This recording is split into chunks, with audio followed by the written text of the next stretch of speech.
Just making sure everything is up and running. Hello. Hello, peace lovers, peacemakers, those who love peace, kindness, and compassion. And hello, and also salam. Salam to all of you who are listening and watching our show. It's around 8:30 a.m. in Seattle. It's our local time. It's around 11:30 in New York, and around I should say actually 6:21 p.m. 6:21 p.m. In Cape Town, South Africa, where our writers reside. The Women's Khutbah book, Contemporary Sermons on Spirituality and Justice from Around the World, is the book and the title that we are discussing today. When I read the title of the book and then read the review on Publishers Weekly, I knew that I would like to feature these two beautiful writers as two of our peaceful bridge makers on Peace Mindedly.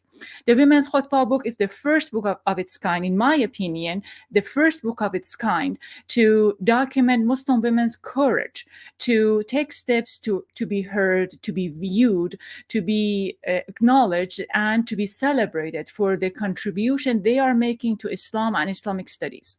In this book, the structure of the book is absolutely amazing. In this book, you first read a sermon or essay of the book, and just immediately afterwards is a short story about the writer, the essayist, or the person who has given the khutbah. We're going to dig more into the details about the structure of the book and how our writers decided to pick their essayist. When I first opened the book, because it's just a few essays and few khutbahs to read, the first the first title really caught my attention was "For the Love of the Queer Stranger." That was the first essay I read. I really wanted to see how the writers are representing a queer / lesbian Muslim scholar in their book. Their compassionate look at the queer Muslim scholar while she was sharing her love for God, for community, for her companion, and for her daughter with a heartbreaking twist really caught my attention and encouraged me to read the rest of the book. Saadia Sheikh, I am bringing Saadia into our screen. Saadia Sheikh was born and raised in a loving Muslim family. The image of God gifted to me by my parents was filled with reverence, wonder, mystery, awe, love, and beauty, she writes in the book. Being influenced by progressive Muslim organizations in South Africa, she learned to use faith constructively as a woman to address justice and human dignity. Saadia Sheikh is professor in the Department for the Studies of Religion in the University of Cape Town and author of Sufi Narratives of Intimacy, Ibn Arabi, Gender and Sexuality. Welcome to Peace Mindedly, Saadia. Thank you very much, Sarah, and thank you to the listeners. It's lovely to be here. The same here.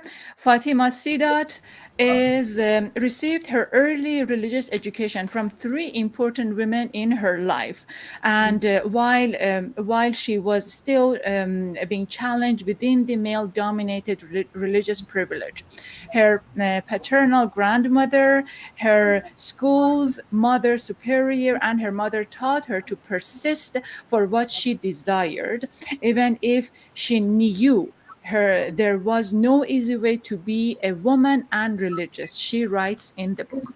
Professor Fatima received her first invitation to give khutbah or sermon at Claremont Main Road Mosque on Women's Day. How about that? Women's Day. In her work, she speaks about how easily women's work gets undone, hidden, censored, erased. But by compiling a book of women's khutbah, she documents women's achievement of something extraordinary in Islam and Islamic studies. Fatima is the head of the Department of African Feminist Studies at the University of Cape Town. I am absolutely marveled and privileged to talk with you two scholars, and I am super excited. Excellent. So the first question I have here is, Here's the thing. I was pleasantly surprised to just read this a book about khutbah and about women giving sermon, and at the same time, I was surprised of my own surprise. You see, because why don't we have more books like this, and why there is such a scarcity about women giving khutbah in mosques? So I just wonder how. I mean, who can tell me that why I was so surprised? Yes, Asadia, go ahead.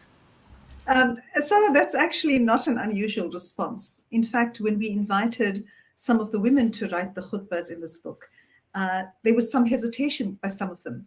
And I think the question that it raises, or the reality that it raises for many of us, is the fact that irrespective of spaces that women might be occupying in their various kind of social contexts at this point, the idea that women can come forward and take up space and have something important to say and share things that could be of value to a religious community is still things that is still an idea and a concept that's taking root within ourselves. And I think it's a history of conditioning that we need to unlearn. So it's not a surprising thing that one could see oneself as quite easily in various academic spaces or social spaces or corporate spaces. Women take up space, and they inhabit it more naturally as the days are going, in the contemporary context.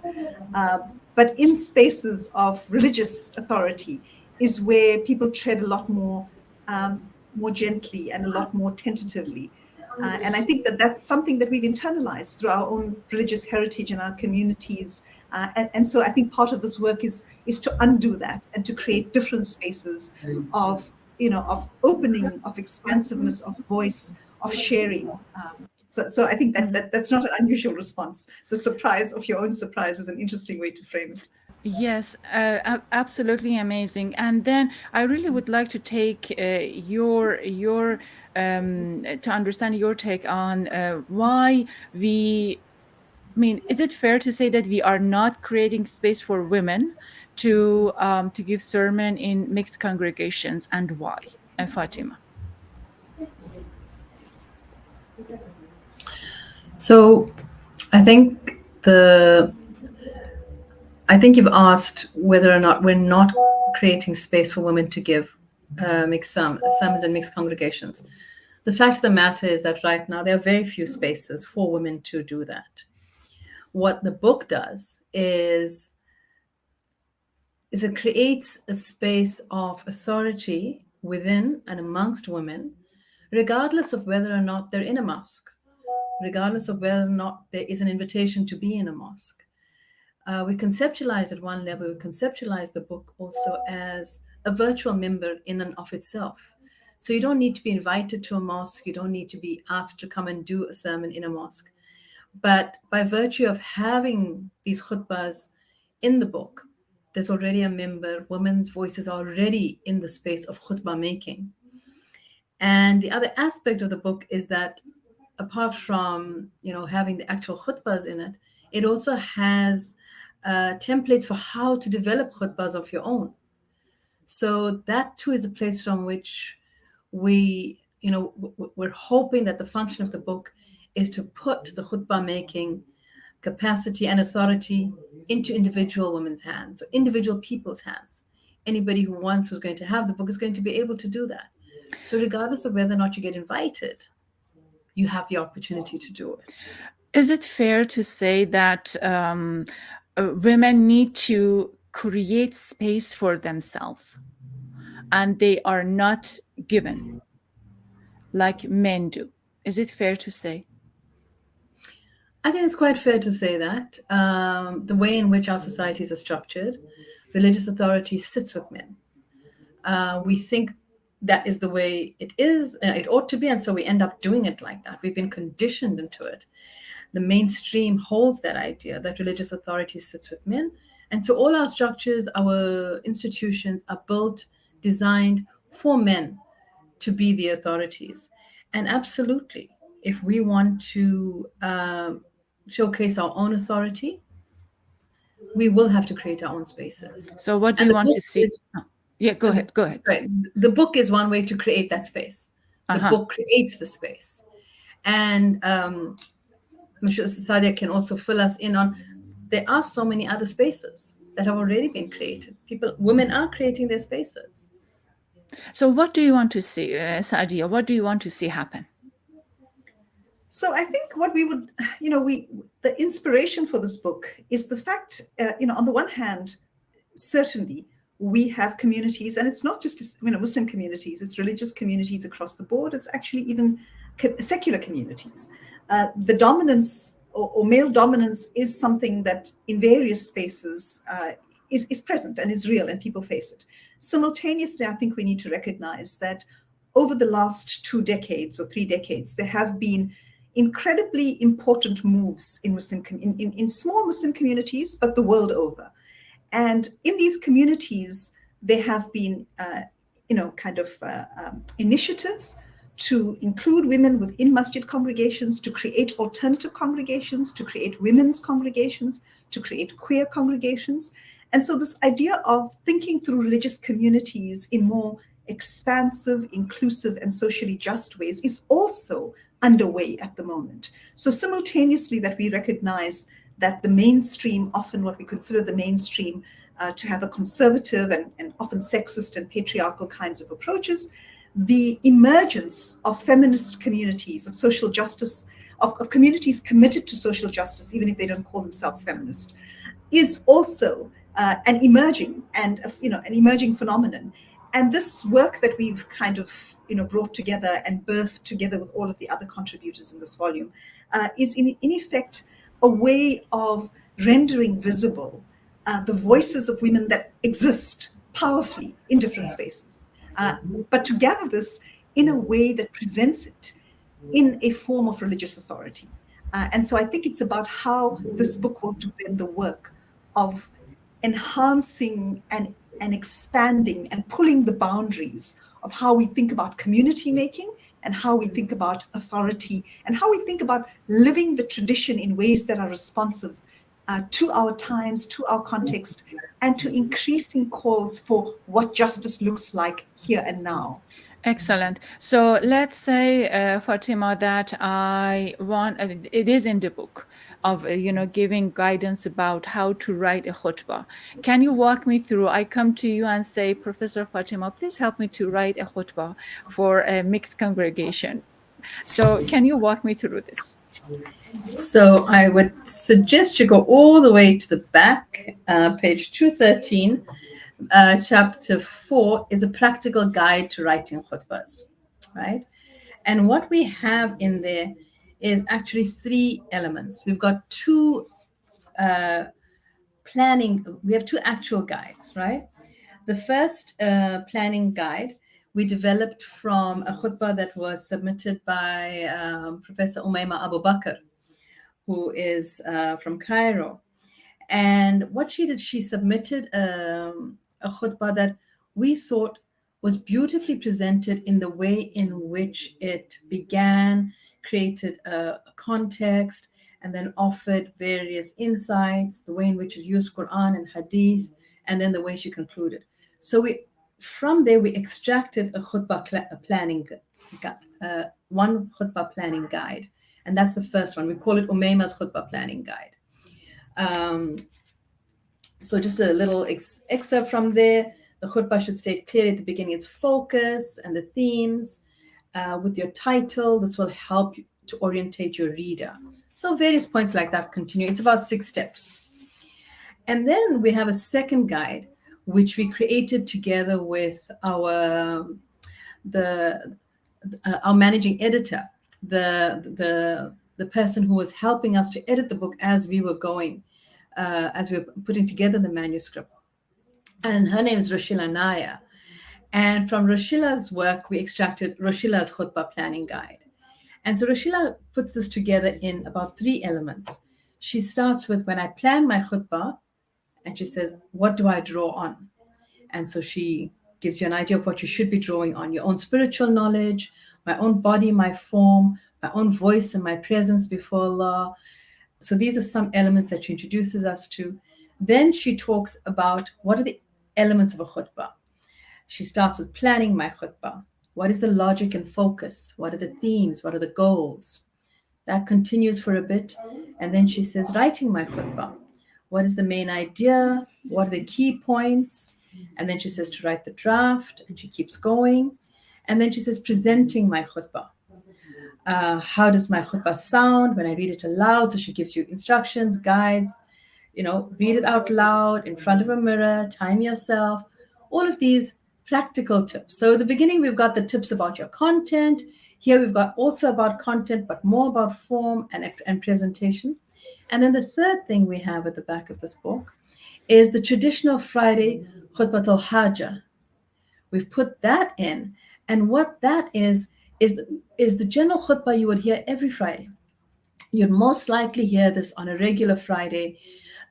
It's all the elements, the basic sort of standard elements you'll hear in a khutbah.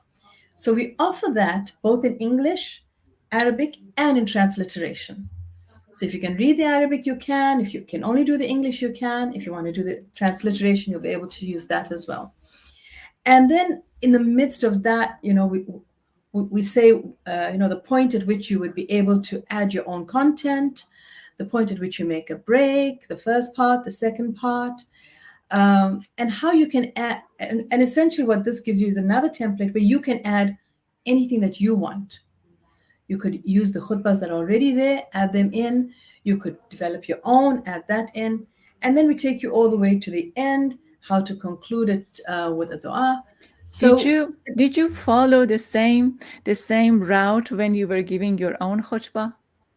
yeah, What pretty did you much. do? What did you do? I mean, now what? I don't know which khutbah you're talking about. My own khutbah. We've done a The few. one I forget the title, but the one it's on the first section of the book. Oh, so that khutbah. I think that khutbah is a khutbah I did before the book was written. Uh-huh. Yes, I adapted a khutbah that I did before the book was written. But generally, I mean, for some of us that have done khutbahs, I have sort of taken a lead from what you hear in a mosque, right? We've taken our lead from there. So try to have some of the opening du'as, but then mostly focus on what is important to us and find authority for these ideas through Quran, through Hadith, but most importantly through personal experience and how that resonates in what we read in Quran, in what we hear in Hadith. So that's how I've done mine. Yeah. Excellent. So I believe I'm not sure because I read the book about 2 weeks ago. If my memory really supports me here, I think it was Sadia saying that instead of really paying attention to what she ought to say, was nervous about what I'm gonna say, how I'm gonna look like, my voice, the everything about but the content. So or probably another writer that I'm just mixing I up think with that, the yeah.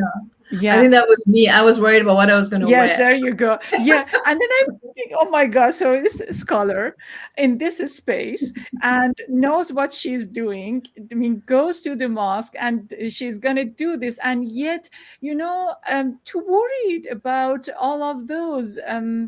Is this coming? I'm just speculating that this is coming from, just trying to take a brave step to do something, a brave step. At the same time, how people are going to perceive what's of critiques, what are the other, things people are going to say. All of those is in effect when, you are doing something extraordinary. So I just wanted to get your take on that. I mean, how was it? It seemed that you were a bit nervous at the beginning, Oh, for Fatima. sure. Totally. I mean, you're going to a masjid where all you've ever done is been in the congregation and then you must go and speak. And not everybody agrees that you should be speaking. And you just don't know what effect it's going to have, the ripple effect thereafter. And we know that we're judged more harshly than people who normally would do a khutbah. So you do know you have to now think about what you're going to wear. And then you have to think about where you're going to look, because the gaze is so political in our communities, and the gaze in the mosque is so political. We don't look without the look having a whole politics within it. So yes, I did worry about where I was going to look. Speaking of politics, you're not the only one. Hillary Clinton was saying that I was worried more about what I'm going to wear in any speeches than what the content of the speech. There you go. You do that. Yeah. And Yeah. I would like to know, what was it for you, Sadia? So what was your experience in your first khutbah? So I think actually I just would like to follow up on that first bit. And I think before I speak about my own experience, I think that realistically, the reason that women worry about what they present like in a masjid is because so much of female embodiment is seen as not the norm, right? So when you come into a masjid space, the dominant invisible norm is the male body. And so when females come into that space, because firstly, depending on the context that you've been in, different masjids have different spaces for women. Generally, it tends to be there are women's spaces only, in which case still there's policing by women, of one another. If all of your hair is covered, etc., whether you're looking in the acceptable forms of modesty. So I think this idea of presenting yourself in a position of authority, the reason women in power think about that is because there's an invisible patriarchal norm that the female body doesn't really belong in. So we each need to figure out if our presentation meets the kind of general, norm. And so this heightened sense of our physical presentation is the product of a history of thinking of our bodies as being secondary, as being other, as not being the norm. So I think we need to think about it in that way.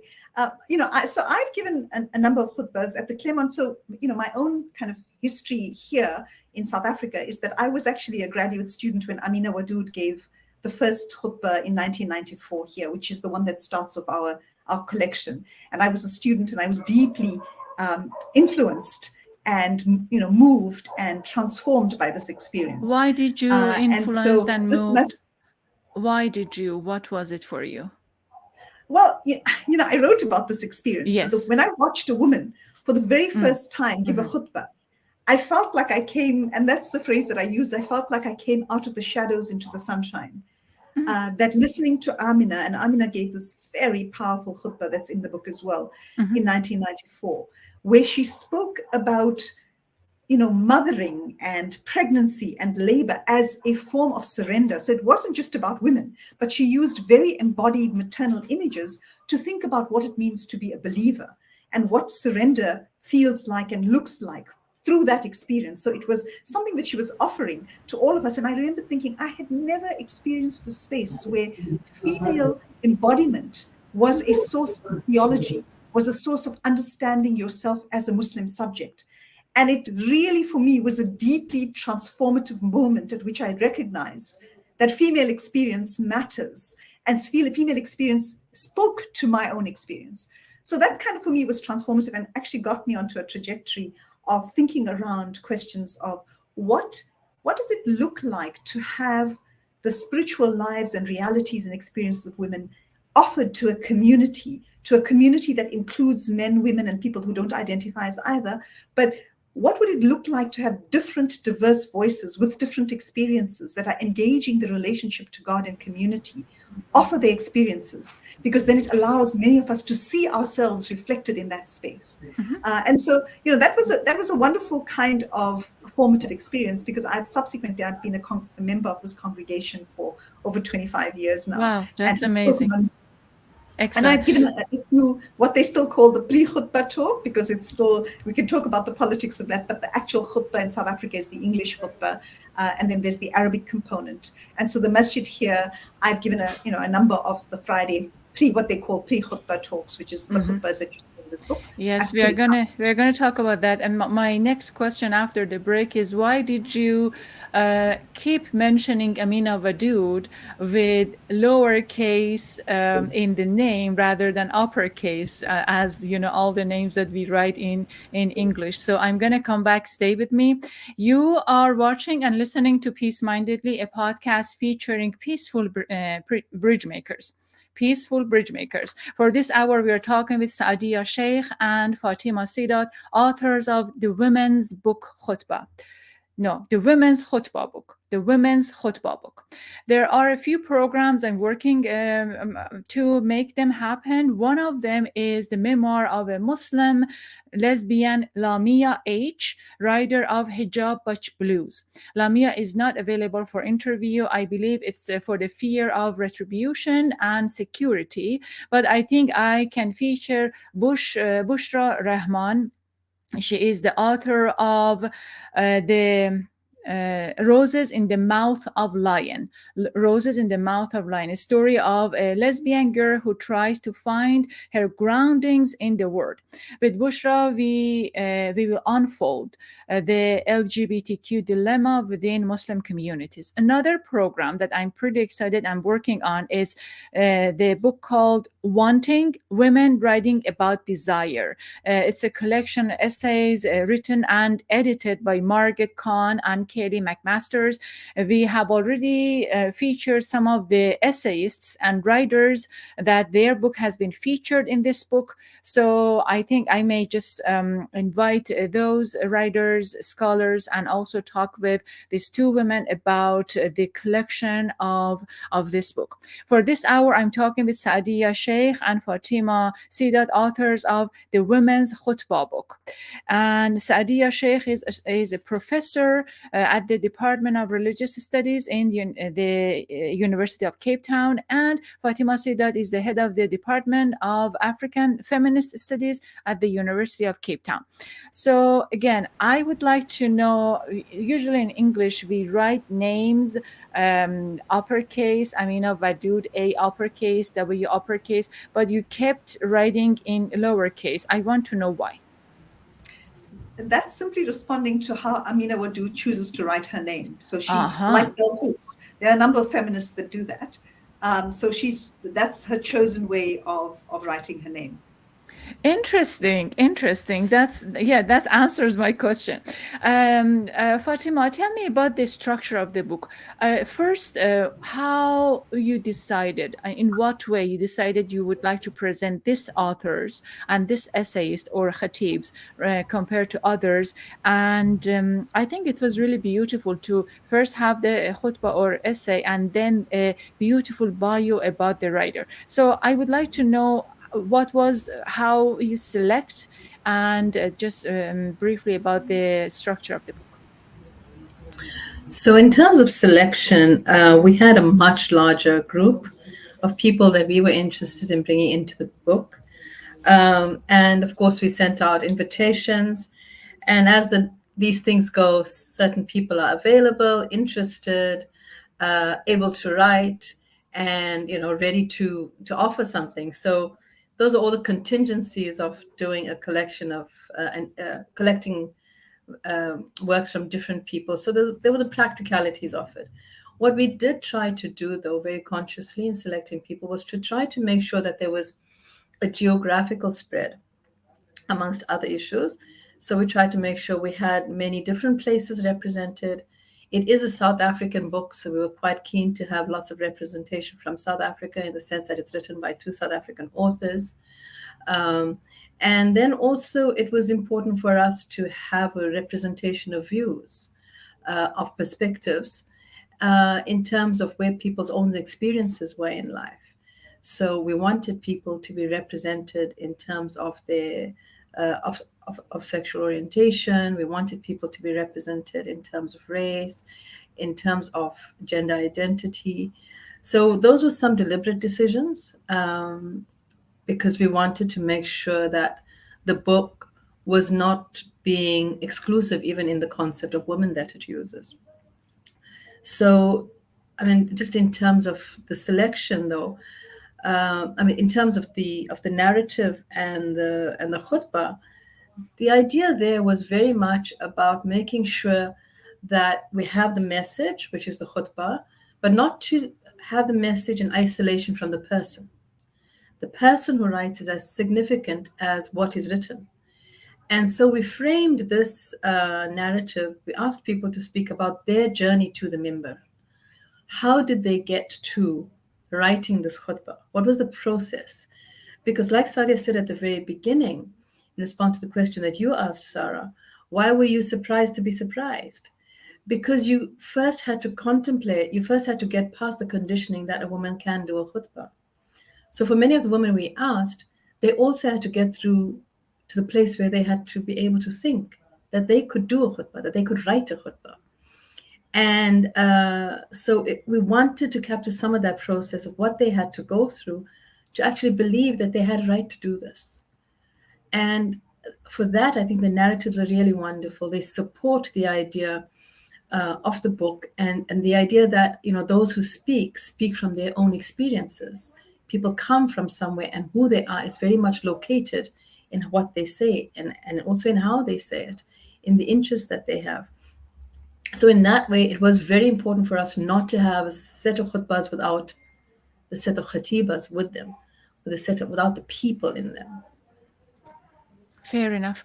I wanted to see whether or not you see we in the Islamic tradition, we are behind Judaism or Christianity, because I know many women rabbis.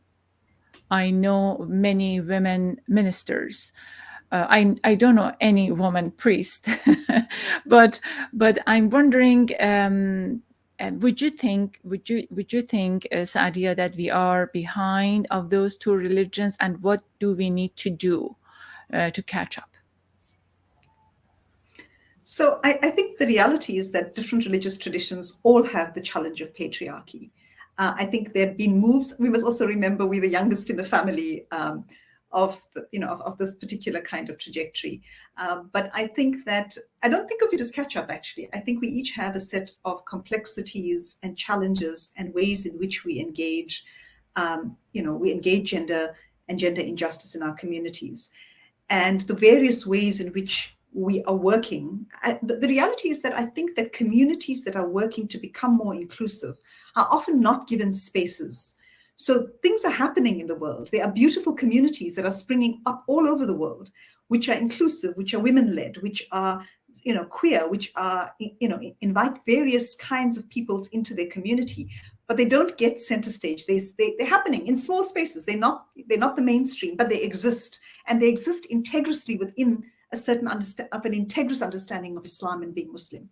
And so I don't think of it as catch up at all. I think of it as how we would create in the context that we live in, and these contexts vary depending on where women are coming from. So one of the, as Fatima mentioned, we try to get voices from, across the globe. We have, a Senegalese Sufi Sheikha. We have Umayma Abu Bakr from Egypt, from Cairo. We have Ghazala Anwar from Pakistan.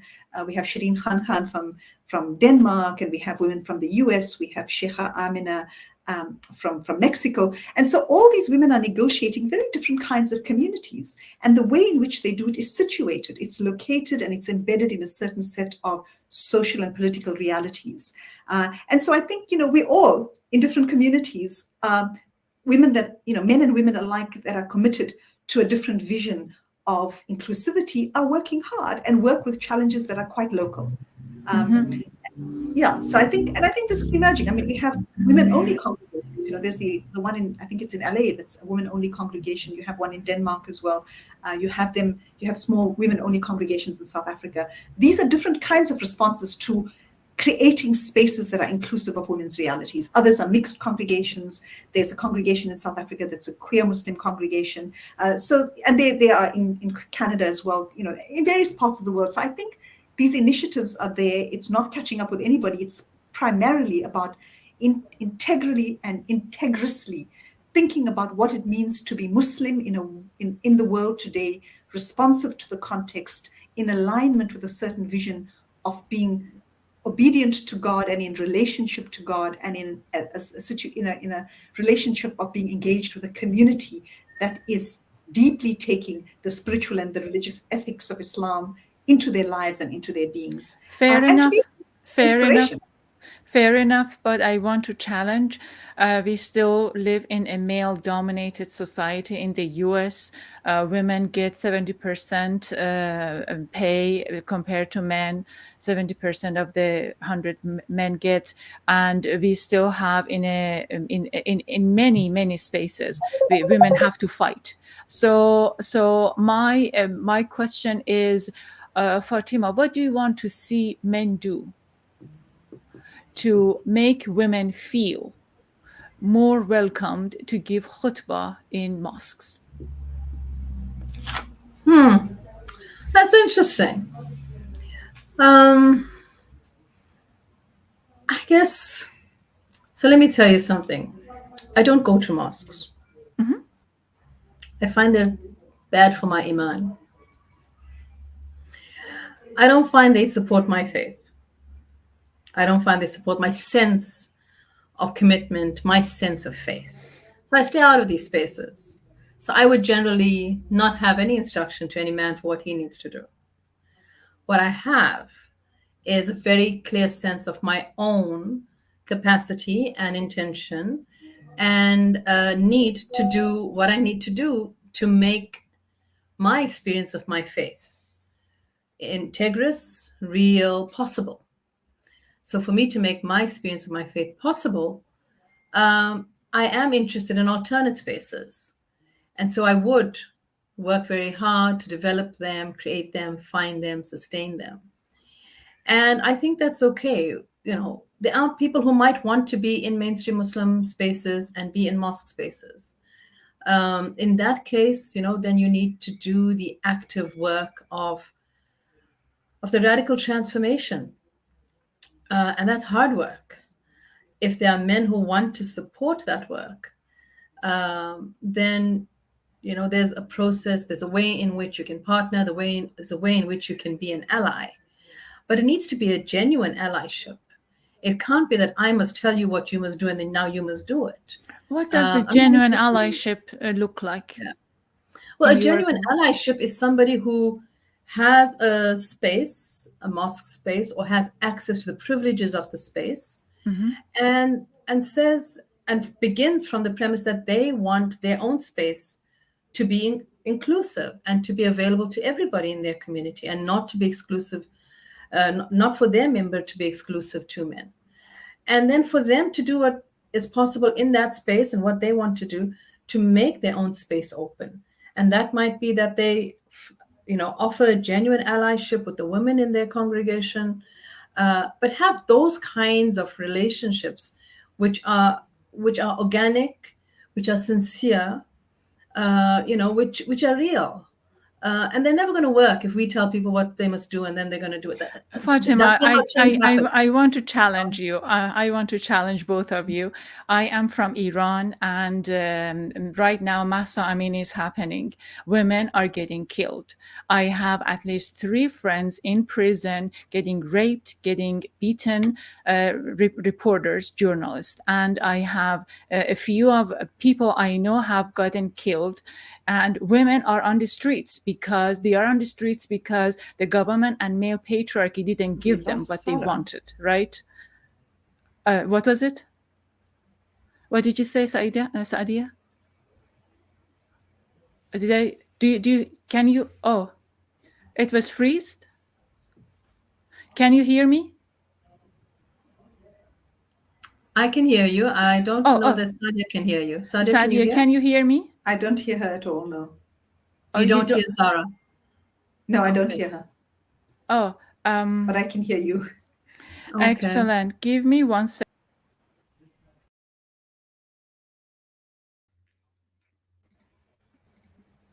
How about now? Can you hear me, Saadia? Sadia, Sadia, you still can't hear Sarah? I'm gonna continue, and then we figure out what's going on with Saadia's computer. Yes, the Fatima, other can you issue. hear Sarah? I can I can hear hear you, Sarah. I can hear, and but you can't hear Sarah. Sarah can hear I can't. you? I can't see Yeah. her, I can't hear her either. Oh, okay. Oh, okay. So in this case, She's going to try to get you back in, Sadia. Yeah. Okay. Give me a second. Okay. This is a technical issue we have right now that I am going to solve it. I'm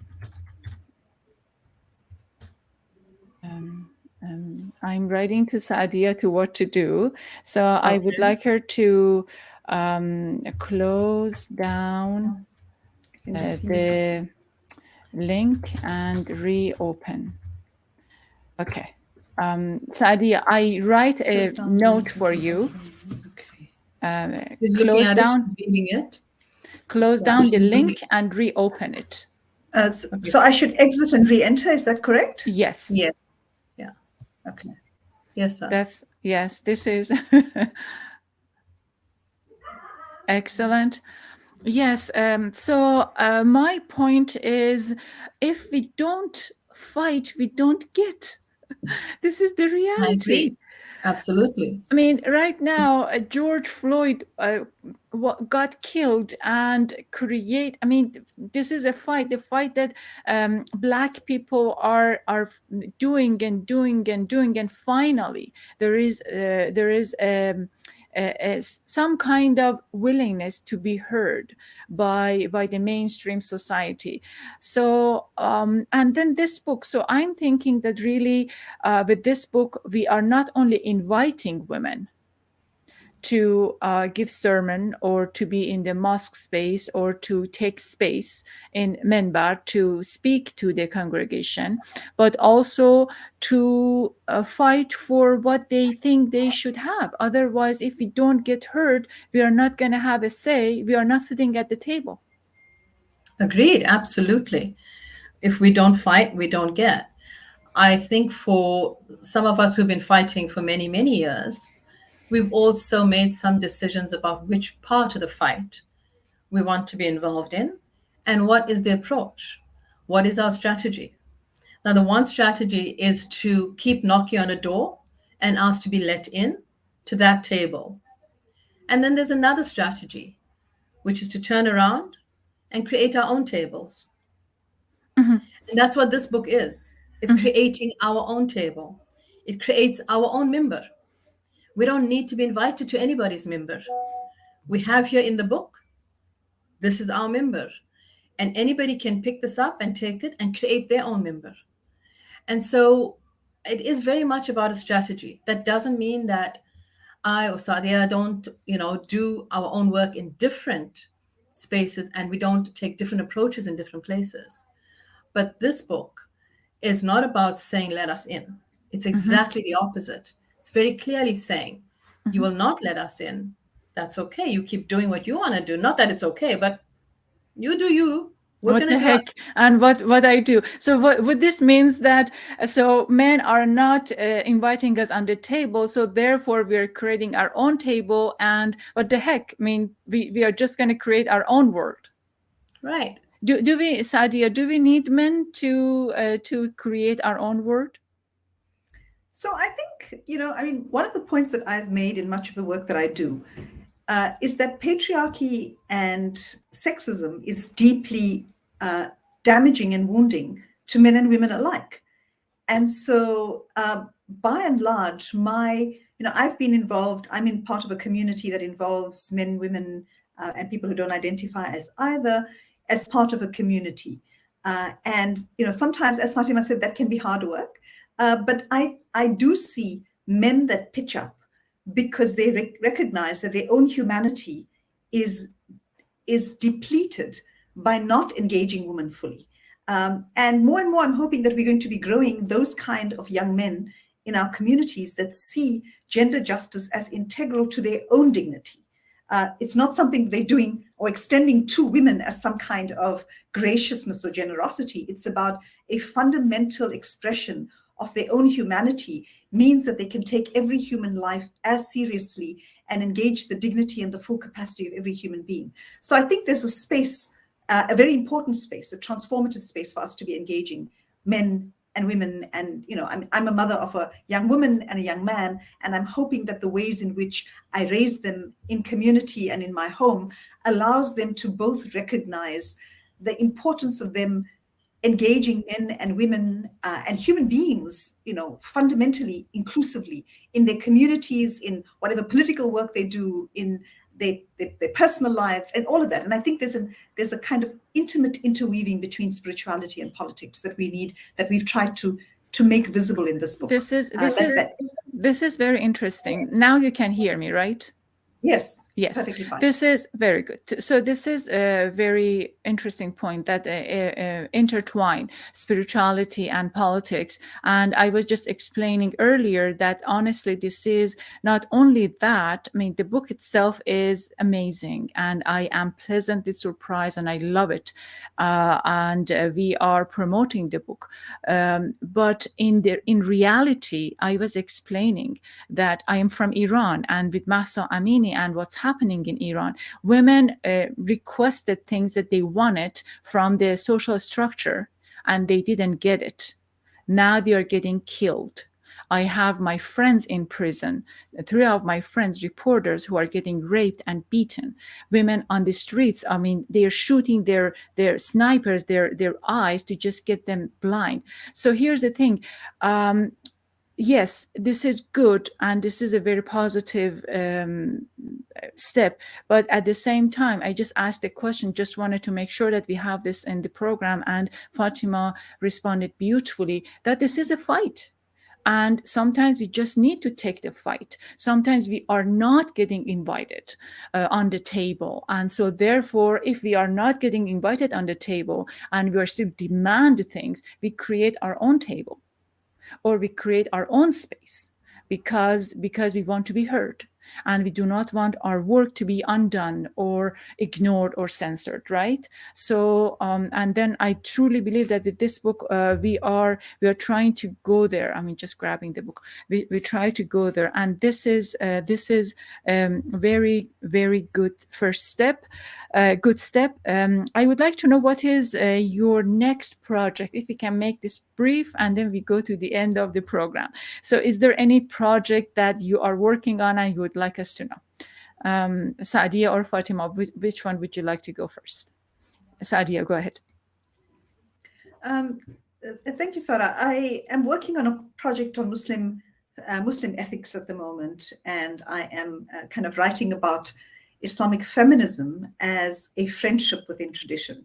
And I'm kind of theorizing that for the moment and thinking about what that would look like. And I think that part of this is, I just want to revert to your point that we have a whole spectrum of different kinds of Muslim communities, and we work strategically in ways that both are responsive and need to be reactive to a specific context and the demands and the constraints and the violences of a particular context.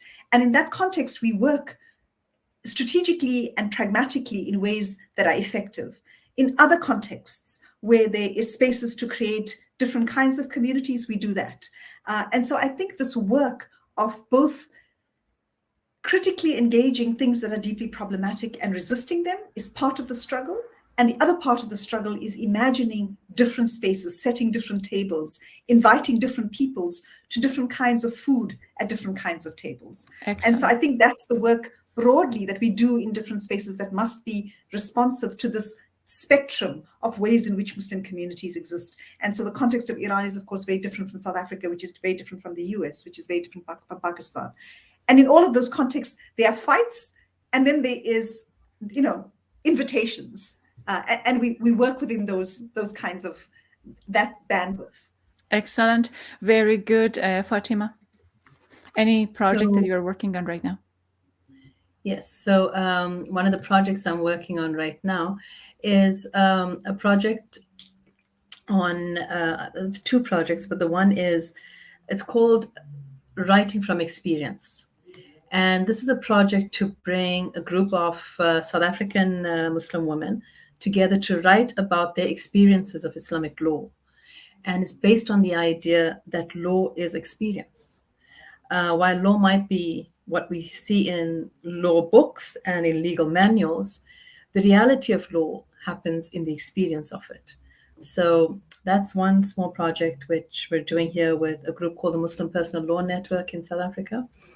And then a second project is trying to bring my dissertation work into a manuscript, and that is about legal subjectivity, essentially speaking to how, or investigating how, the law conceptualizes what it is to be a woman. Some basic questions around who is the female subject of Islamic law. Excellent, So, excellent. Thank you so much. Thank you very much. Just very quick point. I do agree that, I mean, we are in a different context, but yet at the same time, the context, I mean, in Iran, Pakistan, US, South Africa, but the context that we all share probably is to really figure out how to create space for ourselves as a woman, to be heard and to be viewed. Please stay with me. You are watching and listening to Peace Mindedly, a podcast featuring peaceful bridge makers. Saadia Shaikh, a professor of the Department of Religion Studies at the University of Cape Town, and Fatima Seedat is the head of the Department of African Feminist Studies at the same university, University of Cape Town. They are my guests and the author of the Women's Khutbah book. Contemporary sermons on spirituality and justice from around the world. It's a signature for our show to ask our guests to share something meaningful about peace, kindness, and compassion. And I would like to start with Fatima this time to tell us about, I mean, whatever you would like to share. It's just maybe statement, something from book or a story, whatever you think that we can close the program with something positive, peaceful, loving, and compassionate. thank you, Sarah. So I worked with the idea of love, and there's a quote from an Icelandic scholar, which when I first read it really sort of blew my mind. In terms of an analysis of patriarchy, of capital, and where love fits in all of that. And I'll say it and perhaps just speak a moment to it thereafter. The scholar is Anna Jónsdóttir. She's an Icelandic feminist, and she works in this area called love studies. It's about how patriarchy continues in societies which have formal and legal equality, right? With this dialectic concept of love, the quote is, she says, if capital is accumulated, alienated labor, then male authority is accumulated, alienated love. Now, I find that a very, very powerful statement.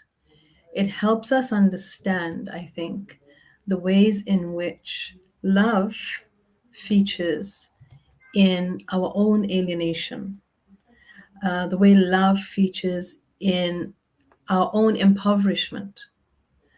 And sometimes it can be a lot to wrap our minds around.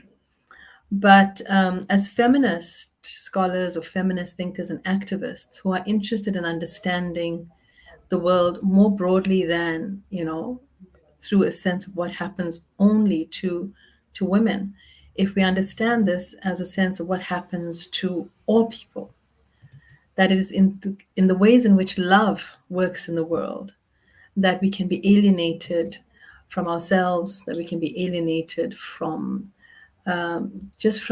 mostly from the goodness within ourselves, and that patriarchy works in that way. It alienates us from these essences of ourselves, regardless of who we are.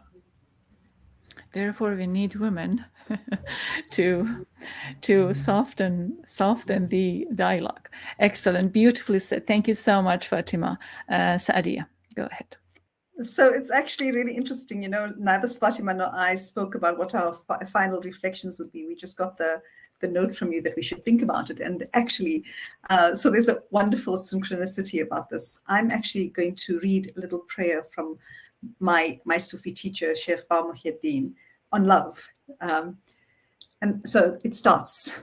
We have to learn what kind of love we must offer to God, what kind of love we must have in our lives, and what kind of love we must have for other human beings. Our love must be like the flower and its inseparable fragrance. Just as the fragrance and the flower are one, Our soul and God's mystery mingling together is love.